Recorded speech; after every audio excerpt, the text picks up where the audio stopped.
Assalamualaikum warahmatullahi wabarakatuh. Alhamdulillah. Wassalatu wassalamu ala nabiyyina Muhammadin ibn Abdullah wa alihi wa sahabah amma ba'du. Qala Allah Ta'ala fil Qur'anil Karim, a'udzu billahi minasyaitonir rajim. Bismillahirrahmanirrahim. Syahrul Ramadan alladzi unzila fihil Qur'an hudan lin-nas wa bayyinatin minal huda wal furqan. Faman syahida minkum asy-syahra falyasum. Wa man kana maridan aw ala safarin fa iddatun min ayyamin ukhra. Yuridullahu bikumul yusra wa la yuridu bikumul usra wa litukmilul iddata wa litukabbirullaha ala ma hadakum la'allakum tashkurun. Shadaqallahul azim.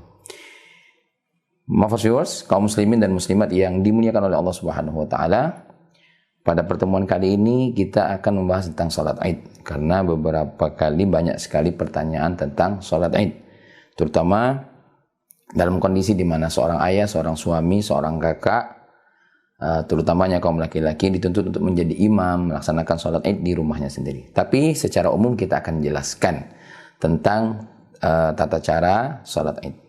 Oleh karena itu, mari kita perhatikan satu persatu poin tentang sholat Id ini. Yang pertama adalah tentang hukum sholat Id. Ya, sholat Id ini hukumnya adalah sunnah. Bahkan di dalam kitab Tuhfah dijelaskan kesunahannya adalah sunnah muakkadah. Dan sebagian ulama ada yang mengatakan waqila fardu kifayah. Dia adalah fardu kifayah. Kemudian baik sunnah maupun fardu kifayah pelaksanaannya bisa berjamaah, bisa sendiri. Kemudian tidak memandang status baik kaya maupun miskin. Seorang hamba sahaya pun tetap disunahkan. Tidak memandang status kelamin, laki-laki ataupun perempuan, semuanya disunahkan. Berbeda dengan Jumat, ya. Berbeda dengan Jumat. Maka sholat Id laki-laki perempuan disunahkan melaksanakannya. Kemudian baik itu musafir ataupun orang yang tinggal di tempat, semuanya sunnah melaksanakan sholat Id. Sebagaimana diibarahkan dalam kitab Minhaj, wa tushra'u jama'atan lil munfaridi wal abdi wal mar'ati wal musafir. Ya, disyariatkan bagi orang yang melaksanakannya sendirian, bagi seorang hamba perempuan ataupun musafir.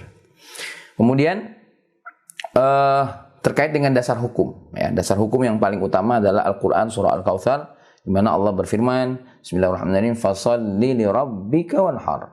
Salatlah kamu kepada Tuhanmu dan berdabahlah, berkurbanlah. Ini terkait dengan salat Idul Fitri, di mana Allah memerintahkan kita salat. Salat ini tidak lain salat Idul Fitri, salat Idul Adha. Kemudian melaksanakan kurban. Berikutnya adalah limuwadhabatin Nabi sallallahu alaihi wasallam, karena Nabi selalu melakukannya, tidak pernah meninggalkannya, ya.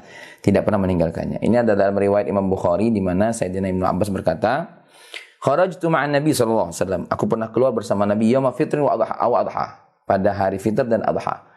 Fa shalla, kemudian Nabi salat, thumma khataba, Nabi membaca khutbah, thumma atan nisa, kemudian Nabi mendatangi para perempuan, fa wa'allahunna, memberikan nasihat, wa dzakarahunna, memberikan peringatan, wa amarahunna bisadaqah. Ya. Memerintahkan mereka untuk berbagi sedekah, ya. Dan hal ini bisa juga menjadi anjuran bagi kita, seperti kita membagi THR kepada fakir miskin, kepada orang-orang yang memerlukan, atau sebagai hadiah, ya, di hari kebahagiaan. Berbagilah selalu dan jangan berpoya-poya dengan hal-hal yang tidak bermanfaat. Kemudian kenapa sholat itu tidak diwajibkan sedangkan Nabi selalu melaksanakannya? Ya, sebagaimana dijelaskan di dalam kitab Tuhfah juga, bahwasanya tidak diwajibkan itu karena beberapa alasan. Yang pertama, karena sebuah hadis Nabi di mana ada sahabat bertanya kepada Rasulullah, hal alayya ghairaha ghairal khamsi? Apakah ada kewajiban selain 5 sholat waktu? Apa jawab Nabi kita Muhammad SAW? Qala la, tidak ada. Illa an tatawa, kecuali karena ia ingin melaksanakan hal yang disunnahkan atau tambahan sunnah. Maka sholat wajib tidak lebih dari 5 waktu ini saja. Selainnya adalah sholat sunnah. Kemudian ada ulama yang mengatakan tadi adalah fardu kifayah. Alasannya adalah, yang pertama adalah karena dia min sya'air Islam, dari syiar-syiar Islam. Dan kemudian alasan yang berikutnya bagi ulama yang mengatakan ini fardu kifayah itu adalah Nabi tidak pernah meninggalkannya. Intinya, kalau kita berpegang teguh kepada mazhab Imam Syafi'i, maka dia adalah sunnah muakkadah. Ataupun yang mengatakannya fardu kifayah, yang pasti jangan sampai kita meninggalkannya. Karena kalau kita meninggalkannya, kita akan menantinya tahun depan. Iya kalau panjang umur. laksanakan dan jangan tinggalkan walaupun di rumah. Berikutnya sekarang kita akan bicara pada poin tata cara, ya, masalah sholat Id. Kita semua tahu selama ini biasanya ngikutin imam, ya, mengikuti berbareng di masjid. Nah, tapi kita akan tahu dulu ilmunya bagaimana. Pertama, pelaksanaannya dulu, waktu pelaksanaan. Kapan pelaksanaannya? Mulai dari terbit matahari sampai tergelincirnya matahari, yaitu waktu zuhur. Ya, waktu zuhur. Terbitnya matahari sampai tergelincirnya matahari. Jadi ketika fajar datang, kemudian habis waktu fajar, masuk terbitnya matahari, itu sudah boleh kita melaksanakan sholat Id. Sampai waktunya adalah menjelang sampai waktu zuhur. Nah, hanya saja disunahkan ta'khiruha, ya. Di sini disebutkan dalam ibarat minhaj, wa yusannu ta'khiruha litartafi'a karamhin. Disunahkan mentakhirnya sampai kira-kira matahari itu naik, ya. Naik setinggi tombak. Ini tidak ada lain, di sebagian kitab disebutkan agar kita tidak bertepatan dengan apa? Dengan waktu orang yang menyembah matahari dan segala macamnya. Kemudian berapa rakaat? Cuma 2 rakaat. Masya Allah, sedikit sekali, ya. Dibandingkan kita beraktivitas yang lain, main game, nonton TV dan segala macam, cuma 2 rakaat, sebentar saja, ya. Oleh karena itu mari kita perhatikan dalam kitab Minhaj disebut wahiyya rakaatani. Jumlahnya adalah 2 rakaat. Kemudian bagaimana caranya kita melakukannya? Seperti biasa, seperti kita melaksanakan sholat sunnah. Sholat sunnah yang lain, hanya saja nanti di sini ada ketentuan yang berbeda. Pertama, kita bertakbiratul ihram, kemudian membaca surah iftitah. Nah, sebelum ketika kita membaca takbiratul ihram, kita baca niat. Berbarengan dengan takbiratul ihram, kita meletikkan niat di hati, yaitu melaksanakan sholat Id, ya. Idul Adha atau Idul Fitri. Allah terdetik di hati, aku sholat Idul Fitri, aku sholat Idul Adha. Nah, hanya saja sebagaimana yang kita ketahui, ulama menyunahkan, menganjurkan kepada kita untuk melafadzkan niat sebelum takbir. Sebagaimana yang kita pelajari di awal-awal tentang sholat, usolli sunnatan li'idil fitri, atau usolli sunnatan li'idil adha. Rakaataini, 2 rakaat. Imaman kalau jadi imam, makmuman kalau jadi makmum. Adaan lillahi ta'ala, ya, adaan lillahi ta'ala.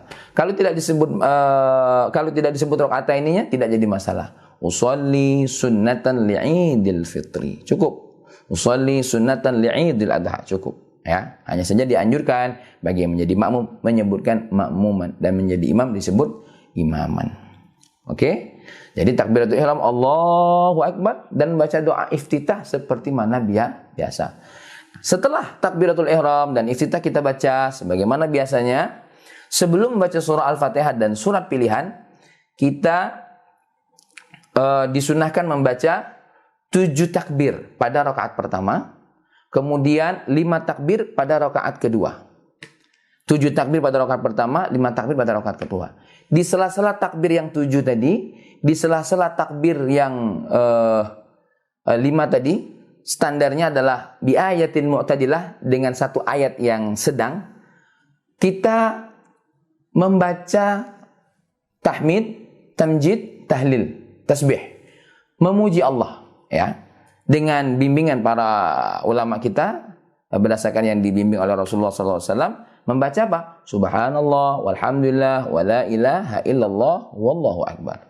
Allahu akbar, Allahu akbar kabira, walhamdulillah katsira, wa subhanallah. Terus sampai terakhir, masuk takbir yang disunahkan, Allahu akbar, subhanallah, walhamdulillah, wa la ilaha illallah, akbar, Allahu akbar, dan begitulah seterusnya. Nah, setelah itu, setelah kita melaksanakan takbir yang 7 atau yang 5 tadi, kita membaca surah Al-Fatihah. Seperti biasa, baca surah Al-Fatihah sampai akhir, kemudian membaca surat pilihan. Sebenarnya suratnya apa saja, tidak ada syarat harus surat apa yang menjadi kesahan sholat Id. Tetapi di sini dijelaskan oleh Syekh Ahmad Khatib Asy-Syirbini bahwasanya di antara surat yang disunahkan adalah surah Qaf. Qaf wal Qur'anil Majid dan seterusnya. Kemudian surah Al-Qamar yaitu Iqtarabat, ya, Iqtarabatis Sa'ah sampai akhir surat. Begitulah yang diajarkan. Seperti yang ditentukan dalam Sahih Muslim. Tetapi kalau dua ini juga tidak, kita bisa memilih surah Al-A'la. Ya, pada rakaat pertama dan surah Al-Ghasyiyah pada rakaat yang kedua. Ini juga seperti yang ditentukan dalam kitab Ar-Rawdah berdasarkan riwayat Muslim juga. Oleh karenanya silahkan. Tapi kalau seandainya dari 4 surat tadi kita tidak ada yang hafal, silahkan surah apa saja. Qul huwallahu ahad, qul a'udzu birabbil falaq, qul a'udzu birabbin nas. Tidak jadi masalah, silahkan laksanakan itu dengan baik di rumah kita. Kemudian baca Al-Fatihah dan surat ini, walaupun sholat Id di waktu setelah terbitnya matahari, dalam kaidah sholat sunnah yang dilaksanakan setelah terbitnya matahari biasanya tidak bersuara. Tetapi khusus untuk sholat Id, ya, begitu juga untuk khusus untuk sholat Id itu disunahkan bersuara. Disunahkan bersuara. Ini dalam kitab Mughnil Muhtad disebutkan, wa amman nawafilu ghairu mutlaqah fayajharu fi salatil idain. Adapun nawafil yang tidak mutlaqah maka berjahar. Berjahar pada apa? Fi salatil idain. Salat mutlaqah itu salat yang tidak terikat dengan waktu, salat yang tidak terikat dengan apapun. Nah, berbeda dengan salat idain, fayajharu fi salatil idain. Salat Idul Adha ataupun salat Idul Fitri disunahkan menjahar. Begitu juga kepada makmum yang membaca amin. Dijelaskan oleh Syekh Sulaiman Al-Bujairimi disebutkan at-ta'min. Nah, baca ta'min wa yusannu fi jahriyah jahrun biha. Di dalam salat yang jahriyah termasuk salat Id, jahrun biha, makmum juga menjawabnya dengan amin. Kalau bagi perempuan menjawabnya dengan jahar, tapi jaharnya cukup dia saja yang mendengarkannya. Kemudian sebagaimana biasa, aminnya berbarengan dengan imam. Kenapa? Berbarengan dengan imam itu berbarengan dengan aminnya para malaikat. Jangan ditinggalkan. Nah, maafus, itu tata cara tentang sholat. Kemudian untuk berjamaah dalam melaksanakan sholat Id baik di rumah maupun dimanapun, apakah disyariatkan untuk melakukan azan? Azan dan iqamah itu tidak disyariatkan kecuali pada 5 sholat waktu saja. Pada selain 5 waktu ini, maka azan dan iqamah tidak disyariatkan. Ini adalah pendapat jumhur ulama, baik salaf maupun khalaf. Kita lihat dalam kitab Majmu' disebutkan sebuah ibarah, fal adzanu wal iqamatu masyru'ani lis shalawatil khamsi bin nususis shahihah wal ijma'. Ya. Pelaksanaan adzan dan iqamah itu terlaksana hanya untuk salat 5 waktu saja. Itu ditentukan oleh nas-nas yang sahih dan ijma' ulama. Wala yusyra'ul adzanu wal iqamah li ghairil khams, tidak disyariatkan bagi selain 5 salat waktu. Nah, hanya saja seperti yang dikatakan oleh Imam Syafi'i, ya, fi awali kitabil adzan dalam kitabnya Al-Um, di awal kitab adzan, la adzana wa la iqamah li ghairil maktubat. Tidak ada adzan dan tidak ada iqamah pada selain maktubah. Fa ammal a'yad, adapun a'yad wal kusuf wa qiyam syahr Ramadan, salat gerhana matahari ataupun kemudian tarawih, fa uhibbu, maka aku menyukai ayyuqala fihi, dikatakan sebelumnya di dalam salat itu as-salatu jami'ah, yaitu salat jami'ah.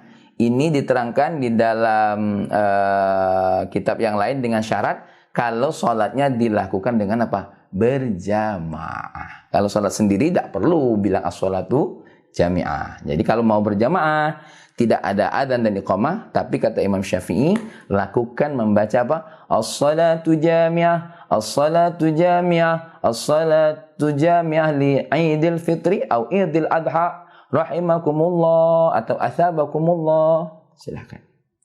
Ini dilakukan, ya. Baik.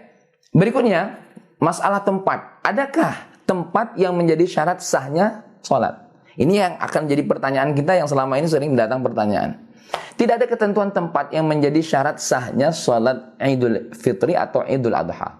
Tempat manapun, asal itu suci, baik, lakukan. Mau di rumah, mau di kendaraan, mau dimanapun, silahkan. Bagi yang musafir di atas kendaraan, di mobilnya boleh. Ya.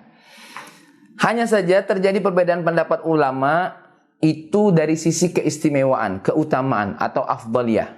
Mari kita lihat di dalam kitab di mana Syekh Ahmad Ibn Hajar Al-Haytami menjelaskan wa fi'luha bil masjidi afdalu. Pelaksanaan salat Id itu di masjid lebih afdal. Alasannya apa? Li syarafihi, karena kemuliaan masjid itu sendiri. Sebagaimana di dalam hadis Nabi, ahabbul biladi ilallahi masajiduha. Sebaik-baik tempat bagi Allah adalah masjidnya. Wa abghadul biladi ilallahi aswaquha. Seburuk-buruk tempat bagi Allah itu adalah pasarnya. Kenapa masjid disebut sebaik tempat? Di situ disebut Allah, di situ di mana Allah disembah. Kalau pasar terjadi banyak dosa, terjadi banyak sesuatu hal yang tidak Allah suka, seperti apa? Penipuan dan segala macam. Baiklah, maaf viewers, berikutnya setelah kita tahu bahwasanya tidak ada tempat yang menjadi syarat khusus untuk terkait salat Idul Fitri dan salat Idul Adha, maka kita akan masuk pada poin yang berikutnya adalah khutbah. Disunahkan setelah Idul Fitri pelaksanaan khutbah, tapi dengan ketentuan di mana khutbah ini disunahkan tidak ada lain kalau ada jamaahnya, kalau ada yang mendengarkannya. Kalau tidak seperti kita sholat sendiri, maka tidak disunahkan khutbah. Berapa jumlah jamaahnya yang menjadi kesunahan untuk apa? Untuk terlaksananya sunnah khutbah setelah sholat Id? Satu saja, ya. Nanti kita akan sebutkan ibarahnya. Tapi yang pasti kesunahan setelah sholat Id 2 khutbah. Di sini disebutkan wa yusannu ba'da khutbatani. Disunahkan setelah sholat Id 2 khutbah. Rukun-rukunnya sama seperti rukun-rukun khutbah Jumat. Arkanuha kahiyya fil Jum'ah. Seperti halnya pada sholat Jum'ah. Berikut ini dalil-dalil tentang terlaksananya khutbah sesudah sholat. Artinya sholat dulu baru khutbah. Ada sebuah riwayat dari Ibn Umar yang diriwayatkan oleh Imam Bukhari dan Muslim, annahu sallallahu alaihi wasallam wa Abu Bakar wa Umar kanu yusalluna al-idaini qabla al-khutbah. Nabi, Sayyidina Abu Bakar, Sayyidina Umar, mereka semua sholat Id sebelum khutbah. Artinya sholat Id dulu baru khutbah. Adapun 2 kali sholat Id ini diulang, itu tidak ada lain karena apa? Kiasan. Dikiaskan kepada apa? Salat Jum'ah. Wa takriruha maqisun alal Jum'ah. Nah, kenapa kias? Karena 2 kali ini lam yathbut fihi hadis. Ulama melihatnya tidak ada hadis yang menetapkannya. Kemudian bagaimana kalau khutbah dulu baru salat? Ulama mengatakan lam yu'tadda biha, tidak dianggap. Ya.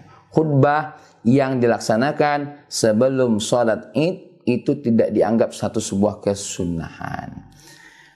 Dan berikutnya, maaf viewers yang dimuliakan oleh Allah Subhanahu wa taala, seperti yang saya sampaikan tadi, dalam sunnah khutbah setelah sholat Id tidak lain harus ada yang mendengarkannya walaupun 1 orang. Ini adalah di dalam sebuah ibarah yang ditulis dalam kitab Tuhfah. Lagi-lagi Syekh Ahmad Ibn Hajar Al-Haytami menyebutkan wala budda fi dzalika aidan min sima'il hadirin, harus ada yang mendengarkannya.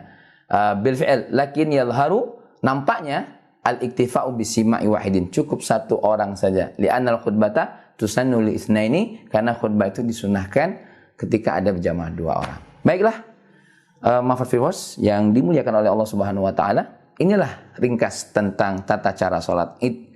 Jadi jangan ragu-ragu melaksanakannya di rumah.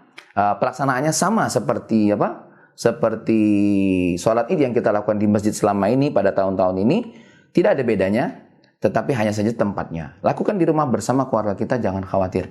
Kalaupun tidak bisa khutbahnya tidak dilakukan tidak apa-apa, karena hukumnya adalah sunnah. Berikutnya, sedikit menegaskan tadi, kembali kepada masalah takbir 7 atau takbir 5. Kalau seandainya terlewat, karena tidak biasa jadi imam, tiba-tiba takbir yang 7, 5 tadi terlewat, sudah masuk surah Al-Fatihah, bagaimana?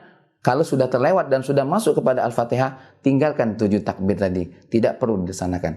Tadi ada ibarahnya, yaitu fatat, lepas daripada kesunahannya. Di dalam kaidah salat, kalau sudah masuk kepada hal yang wajib atau rukun, tidak boleh kembali kepada yang sunnah. Contoh, Allahu Akbar, setelah takbiratul ihram, mestinya kita baca 7 takbir atau 5 takbir, kita langsung Bismillahirrahmanirrahim. Makmum bilang Subhanallah, Subhanallah. Biarkan saja, lewatkan, lanjutkan dan selesaikan baca suratmu. Mudah-mudahan sholat Id kita di rumah diterima oleh Allah dan tetap tidak menghilangkan kebahagiaan, kemenangan, ya, kebanggaan kita terhadap sholat Id bersama keluarga. Wallahu a'lam, wallahu muwaffiq ila aqwamit thoriq. Assalamualaikum warahmatullahi wabarakatuh.